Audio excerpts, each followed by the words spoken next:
너희 자신을 시험하라. 너희는 믿음 안에 있는가? 너희 자신을 시험하고 너희 자신을 확증하라. 예수 그리스도께서 너희 안에 계신 줄을 너희가 스스로 알지 못하느냐? 그렇지 않으면 너희는 버림받은 자니라. 고린도전서 13장 5절. 고린도 성도들은 사도시대의 비평가들이었다. 그들은 학습과 언변을 자신의 명예로 삼았고 대부분의 사람들이 존중받기를 원하듯이 그들도 지혜와 학문을 잘못 사용하였다. 그들은 사도 바울을 비난하기 시작했다. 그들은 바울의 스타일을 비판했다. 그들의 말이 그의 편지들은 무게가 있고 힘이 있으나 그가 몸으로 대할 때는 약하고 그 말도 시원하지 않다 하니 아니 거기에 만족하지 않고 그들은 바울의 사도권을 부정하기에 이르렀다.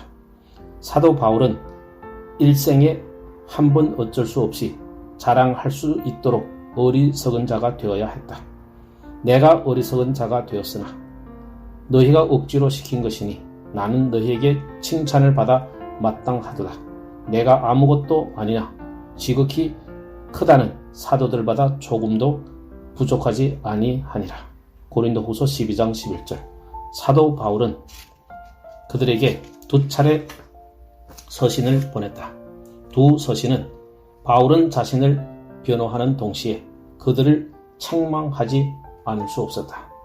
바울은 그의 대적들을 무장해제시키고 그들이 비난의 칼을 빼앗아 버리고는 그것으로 그들의 가슴을 겨냥하며 말했다. 너희 자신을 시험하라.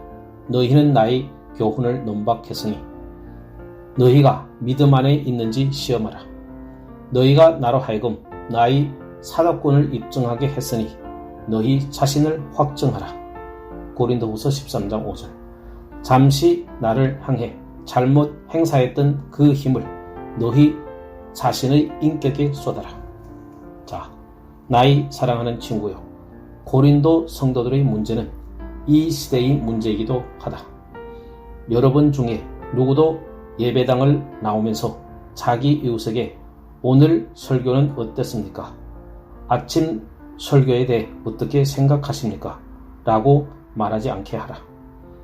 이런 질문이 과연 당신의 하나님의 집을 나오면서 해야 할 질문인가? 당신은 하나님의 종들을 판단하려고 여기에 온 것은 아니지 않은가? 나는 사람의 평가로 판단하는 것은 작은 일에 불과하다는 걸 알고 있다. 왜냐하면 우리 재판장은 주 하나님이시기 때문이다. 우리가 서든 넘어지든 우리 주께서 알아서 하실 일이다. 그러니 당신은 이보다 스스로에게 더 유익한 질문을 던져야 한다. 당신은 이렇게 질문해야 한다. 이러이러한 말씀이 나를 때리지 않았는가? 그것이 정확히 내 상황에 맞지 않은가? 그것은 마땅히 내가 받아들여야 할 책망이고 나를 향한 질책과 공고의 말씀이 아니었는가? 내가 들은 말씀을 내 자신에게 적용해보자. 내 영혼을 위한 하나님의 메신저인 설교자를 평가하지 말자. 내가 여기에 온 것은 하나님의 말씀 앞에서 평가받으러 나온 거지 내가 하나님의 말씀을 평가하러 온 것이 아니다. 하지만 우리 성령 가운데 자기 점검에 대한 거대한 퇴보가 있기에 나는 나와 여러분 모두 과연 우리가 믿음 안에 있는지 점검해 볼 것을 간곡히 권하며 이 시간 몇 분을 할애하고자 한다. 먼저 사실 더 이상 설명이 필요하지 않지만 나는 오늘 본문을 자세히 설명하겠다. 본문은 아주 단순하다. 그런데 그것을 연구하고 곰곰이 생각해보면 우리의 마음은 본문의 감동적인 호소에 더 깊이 영향을 받게 될 것이다. 너희 자신을 시험하라.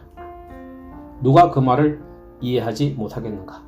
그럼에도 불구하고 몇 가지 제안으로 당신은 그 의미를 보다 더 완벽하게 깨닫게 될 것이다. 시험이라는 것은 학문적인 개념이다. 한 소년이 어느 기간 교육을 받고 스승은 그의 역량을 시험한다. 그에게 어떤 발전이 있는지 과연 무엇을 알고 있는지 묻는다. 그리스도인이여, 당신의 마음을 시험하여 물어보라. 은혜 속에 자라고 있는지 알아보고 이를 위해 질문하라. 살아있는 경험 가운데 있는지 마음을 점검하라.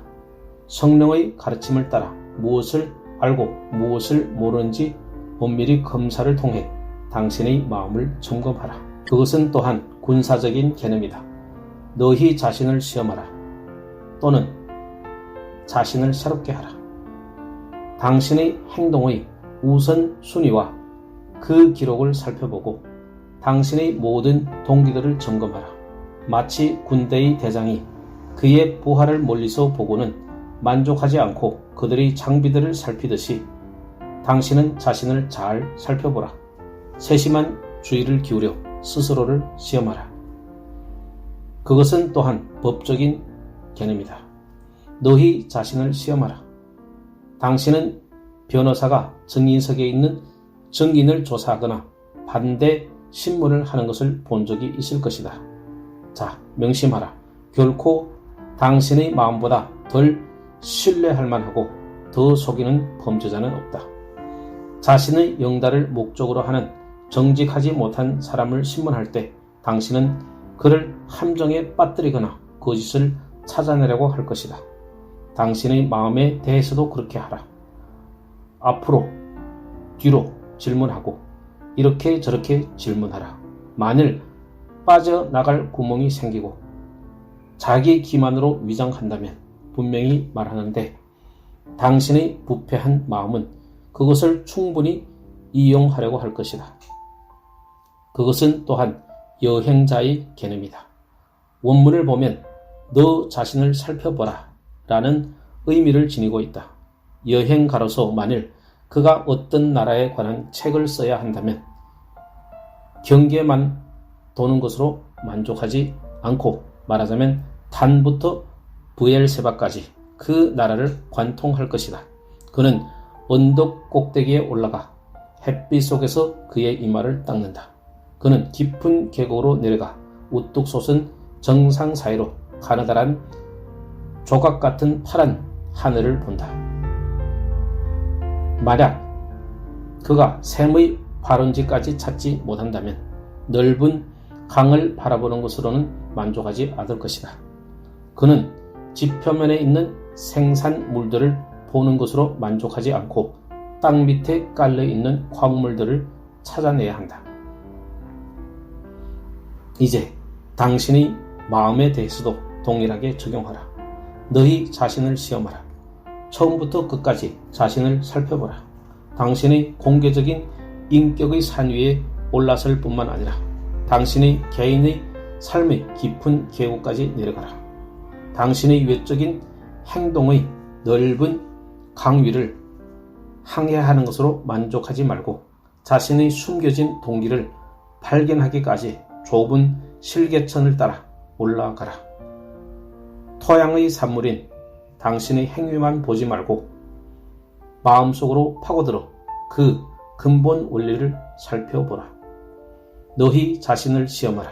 이것은 아주 거창한 말이라 계속적으로 생각해 볼 필요가 있다. 나는 우리 중에 누구라도 너희 자신을 시험하라는 엄중한 권고에 전적으로 따르는 이들이 매우 적을까 두렵다. 만일 본문을 자세히 조금 더 보면 또 다른 단어를 만나게 된다.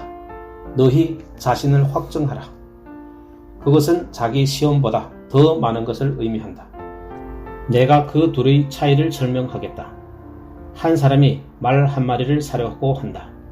그 사람은 말을 면밀히 조사한다. 그는 말을 자세히 살펴본다. 그는 혹시 어떤 결점을 찾을 수도 있기에 유심히 말을 검사할 것이다. 그러나 만일 그가 신중한 사람이라면 그가 말을 살펴본 후에 팔려는 사람에게 이렇게 말할 것이다. 저는 이 말을 입증해 봐야겠습니다. 제가 실제로 말에 투자하기 전에 그 말을 입증해 볼 수 있도록 일주일, 한 달 아니면 일정한 기간 동안 빌려주실 수 있습니까? 이처럼 확증은 시험보다 더 많은 증거를 내포하고 있다. 그것은 더 깊은 단어이며 문제의 근원과 속성까지 들어간다. 나는 이제 이 예시를 보았다. 한 배가 출항을 앞두고 검사를 받는다. 배가 출항하기 전에 그것을 자세히 살펴본다. 또 배가 먼 바다로 가기 전에 그것을 시운전해 본다. 배가 확인되고 시험을 거친다. 그리고 나면 배가 좀 더 거칠게 다루어지는데 키가 움직이는 대로 움직이고 엔진이 제대로 작동하며 모든 것이 정상이라는 것이 밝혀진다. 그러면 비로소 배는 긴 여행을 떠나게 된다. 자, 너희 자신을 확정하라. 단지 옷장 속에 들어가 당신 자신만을 바라보라는 의미가 아니라 이 바쁜 세상 속으로 들어가 당신 안에 어떠한 경외심이 있는지를 살펴보라. 기억하라. 많은 사람의 신앙이 확정되지 못할 것이다. 우리는 집안에 앉아서 자신의 신앙을 돌아보며 그래, 이것이 도움이 될 거야 하고 말할지 모른다. 그것은 당신이 잡화점에서 구매할 수 있는 날렵 무명과 같다. 그것들은 색상을 보증하고 눈으로 볼 때도 그래 보이지만 집으로 가져왔을 때 세탁할 수가 없다. 많은 사람들이 신앙이 그와 같다. 보기에는 좋아 보이고 겉에 품질 보증 표시까지 있지만 실제 생활에서는 색상이 어느새 변하기 시작하고 그제야 그는 그가 생각하는 것과 다른 것을 가져온 것을 깨닫게 된다. 성경에서 우리는 어떤 만찬에 참석하지 않은 어리석은 사람들에 관한 이야기를 알고 있다. 그들이 다 같이 어리석긴 하지만 그 중에 한 사람이 이렇게 말한다. 나는 소 5겨리를 샀음에 시험하라 가니. 누가복음 14장 19절.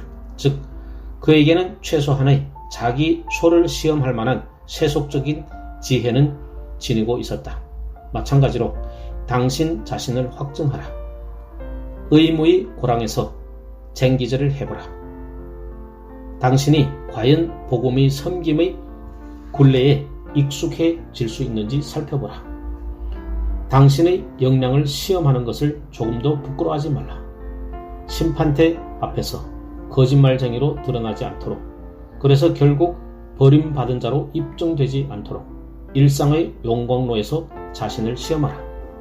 당신 자신을 시험하고 확증하라. 내가 빠뜨린 한 문장이 있다. 이 문장이다. 너희는 믿음 안에 있는가? 너희 자신을 시험하고. 누군가가 말할 것이다. 오, 당신이 제가 믿음 안에 있는지를 시험하시려는 거군요. 저는 전통적인 기독교인이고 온전히 그 기준을 따르고 있고 좋은 영향력을 끼치고 있습니다. 그 기준에 내가 합격하여 약간 넘어섰는지에 대해 두려울 것도 없습니다. 그런데 나의 친구요, 믿음으로 사는 사람은 그 믿음이 그에게 작용하는 것을 느끼고 그 믿음이 그의 삶의 원칙이 된다. 믿음이 그의 거주지이고 그곳에 그가 머무를 수 있으며 믿음이 바로 그가 마시는 공기이고 그를 지탱하여 주는 허리띠라는 것을 깨닫는 그 사람은 믿음 안에 있는 것이다. 그러나 반복해서 말하자면 세상의 모든 정통교리라도 내면에 영향을 미치는 필수적인 원천이 없다면 사람을 구원하지 못한다. 너희는 믿음 안에 있는가? 너희 자신을 시험하라. 너희가 스스로 알지 못하느냐? 만일 당신이 자신에 대해 제대로 알지 못한다면 연구를 게을리 할 것이다. 자신에 대해 알지 못한다면 그 밖에 다른 것을 아는 것은 무슨 소용이 있겠는가?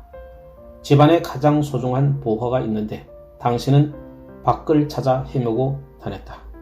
당신은 중요한 일은 소홀히 하고 망치면서 아무 관련 없는 일들로 바쁘게 지내왔다. 너희가 스스로 알지 못하느냐? 특별히 예수 그리스도께서 당신의 마음에 있어야 하고 그곳에 형성되어 살아 있어야 하는데 만일 그렇지 않다면 당신은 버림받은 자라는 사실을 알지 못하는가? 즉, 당신은 쓸모없는 사람, 헛된 거짓말쟁이, 거짓 신자들이라는 것이다. 당신의 신앙은 단지 허영과 쇼에 불과하다.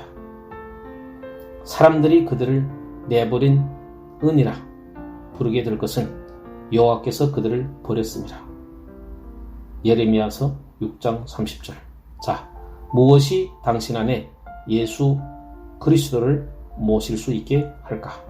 로마 카톨릭 신자는 십자가를 가슴에 달고 있는데 진정한 그리스도인들은 그의 심장에 십자가를 품는다. 나의 친구여, 당신의 심장에 십자가를 품는 것이야말로 등에 매진 십자가에 대한 가장 아름다운 치료책 중 하나이다. 만일 당신이 당신의 마음에 십자가, 곧 영광의 소망 되신 십자가에 못 박히신 그리스도를 품고 있다면 세상 고통의 모든 십자가들은 당신에게는 충분히 가볍고 견딜 수 있을 것이다. 그리스도가 마음에 있다는 것은 그를 믿고 사랑하고 신뢰하고 의지하고 대화하고 그를 일용할 양식처럼 받음으로 우리는 예수 그리스도께서 우리 안에서 날마다 행하시는 성전과 궁정처럼 된다는 뜻이다. 이 구절의 의미를 아직도 모르는 사람들이 있다. 그들은 예수 그리스도를 자신 안에 모시는 것이 무슨 뜻인지 알지 못한다. 당신은 칼보리 산 위에 그리스도에 대해서는 약간 알지만 심령 안에 계신 그리스도에 대해서는 전혀 알지 못하고 있다. 자, 기억하라. 만일 그리스도께서 심령 안에 거하지 않으시면 칼보리의 그리스도는 아무도 구원하지 않으실 것이다. 당신의 기쁨이며 능력 그리고 위로가 되신 그리스도께서 당신의 심령 안에서 태어나지 못한다면 어떻게 구유에서 나신 마리아의 아들이 한 영혼이라도 구할 수 있겠는가? 너희가 스스로 알지 못하느냐? 그렇지 않으면 너희는 버림받은 자니라. 아멘. 만일 사람들이 다른 세상에서 자신의 분깃과 거할 곳에 더 관심을 갖는다면 그들은 이 세상의 헛된 즐거움, 오락, 이익에 대해 덜 관심을 갖게 될 것이다. 토마스 보스턴.